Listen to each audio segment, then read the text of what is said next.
because we don't make policy, and especially immigration policy, thinking about children and youth well-being, we're always stuck in this cycle of actually doing the most damage, in the lives of very young people, right? And then there's this idea that young people are resilient, right? They'll get through it. They're so young.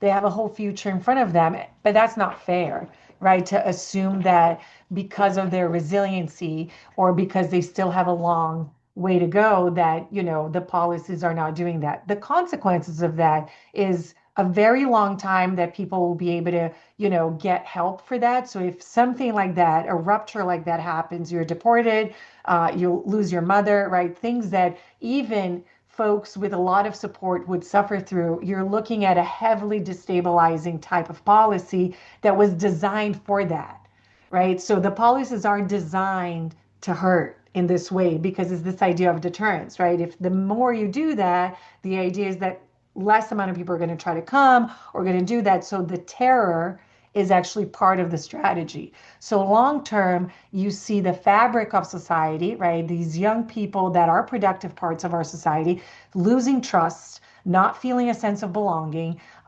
really feeling that maybe they're going to, they need to find belonging elsewhere. So they become very vulnerable in these situations. So this has a really long-term effect that generates exclusion and consistent trauma, along their lives.